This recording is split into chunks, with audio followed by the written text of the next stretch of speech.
Avui entrevistem en Pierre Renouf, un físic de formació, criador de cavalls, que ha dedicat els últims 35 anys de la seva vida a gestionar el seu ramat des del respecte de l'individu, oposant-se així a aferrar i tancar dins d'una quadra a aquests magnífics animals.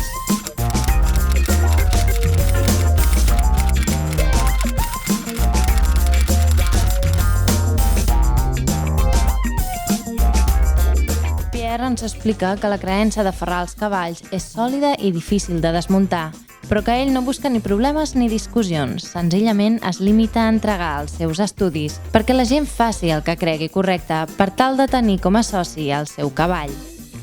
Ha triat ser entrevistat al costat dels seus cavalls, a Porta, que és on hi desenvolupa la seva passió. Je viens dans ce pays, dans la vallée du Carol, depuis que je suis tout petit, puisque ma grand-mère, c'est elle qui avait la ferme où je me trouve. Et je suis allé à l'école à Anvetch.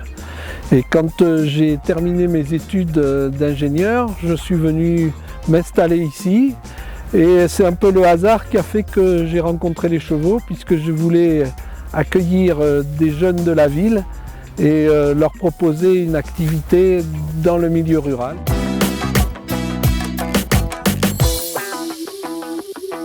Je fais venir ici des chevaux.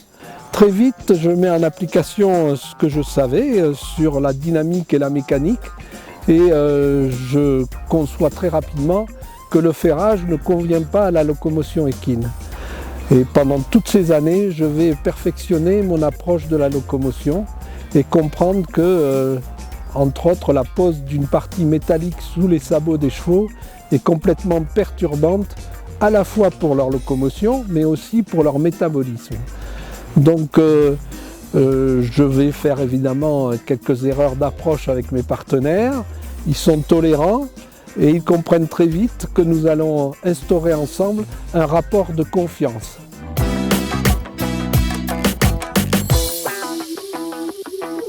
Dans la classification des individus sur cette planète qui sont conduits par la physique, on s'est un peu trompé. C'est-à-dire qu'on a dit que les chevaux c'était des onguligrades. Ça voulait dire onguligrade, onguler l'ongle, le sabot, grade qui marche. Ça voulait dire que le cheval marche sur son sabot. Et c'est pas vrai. Le cheval, comme tous les individus, parce que la nature, quand elle a trouvé quelque chose de bien, elle le décline. Et comme nous, tous les individus sur cette planète arrivent par le métacarpe et le métatarse au niveau de la force résultante à l'impact. Et donc toute la partie qui est en dessous du boulet ici, en fait, c'est une partie qui sert d'amortissement.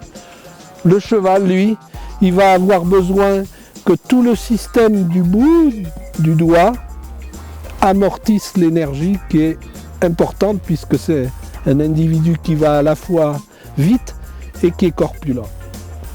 Donc bien comprendre que si on met un fer, eh ben, on perturbe tout ça, on perturbe l'ensemble des choses, puisqu'on dérègle ce qui est réglé au millimètre.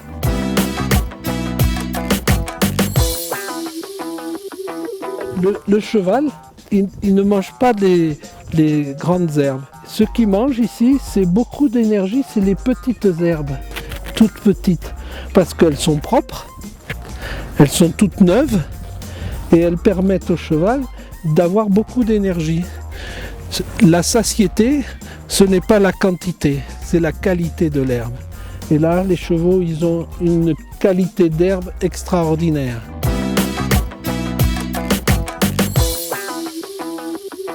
Et je croyais que les chevaux allaient mourir vers l'âge de 18 ans, 15-18 ans.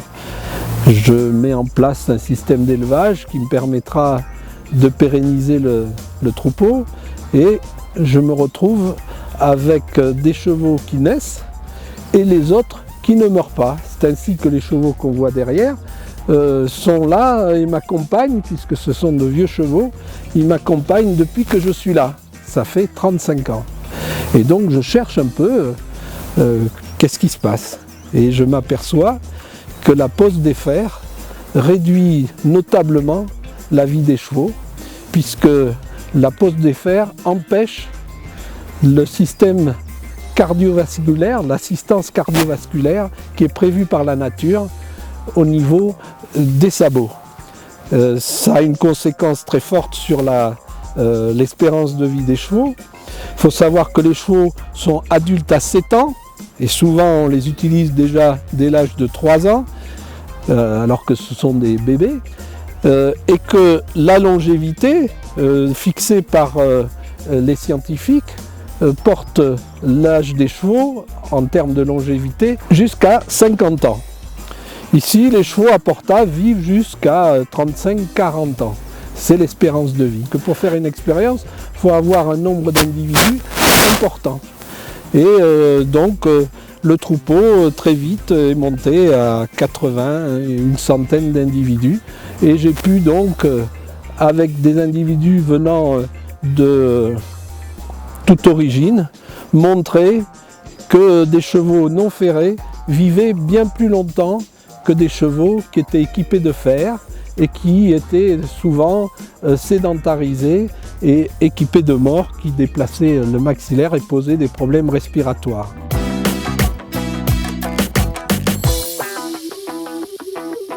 Je ne prends pas de vétérinaire parce qu'on s'aperçoit que la gestion du cheval dans le respect du cheval permet d'avoir des individus épanouis et en bonne santé, et donc très peu d'interventions vétérinaires.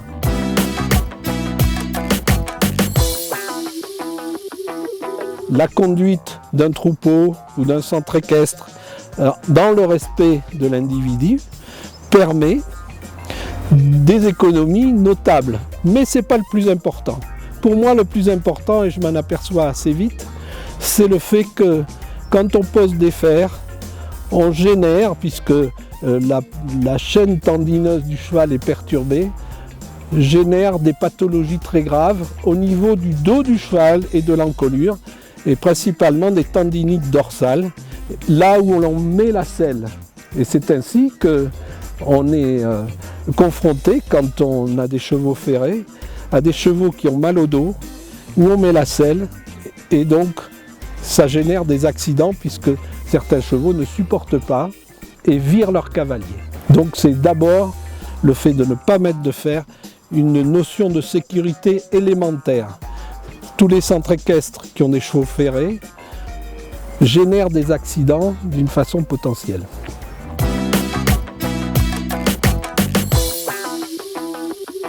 Les vétérinaires de Cerdagne le disent, les chevaux des centres équestres sont les plus maltraités. Alors les gens pleurent quand ils voient les gros chevaux en Cerdagne, dans le froid, dans la neige. Cela, ça va bien, parce que le cheval, il résiste. Il résiste jusqu'à moins 50 degrés, donc il n'y a pas de problème. Il a ce qu'il faut pour résister, et ça fait des millions d'années que ça se passe comme ça, puisque le cheval a une trajectoire en tant qu'individu de 50 millions d'années. Et c'est l'homme, pendant 500 ans, qui va aller contre la nature, c'est-à-dire qu'il y a eu une confusion. L'homme, qui veut toujours tout régler sur cette planète, a considéré que le bien-être du cheval, c'était comme son bien-être à lui. Alors que le bien-être du cheval, c'est d'utiliser son espace. Il lui faut de l'espace, il est en capacité de l'utiliser. On voit bien, il y a plusieurs espèces sur cette planète qui aménagent l'espace. L'homme n'est pas le seul. Si on prend les abeilles, ou si on prend les castors, on prend les oiseaux qui construisent des nids, mais on n'a jamais vu un cheval partir avec sa caisse à outils pour aller construire un box. Ça n'existe pas. Parce que le cheval, il doit faire 10 à 20 km par jour et utiliser l'espace, c'est-à-dire faire en sorte que quand il fait froid et qu'il y a un vent fort, il puisse se mettre à l'abri. Trouver sa nourriture dans la neige, ce n'est pas un problème. Il va manger des bourgeons, il va manger des lichens, il va manger des écorces, mais il va toujours se débrouiller. Dès l'instant où il a de l'espace, le cheval, c'est l'espace.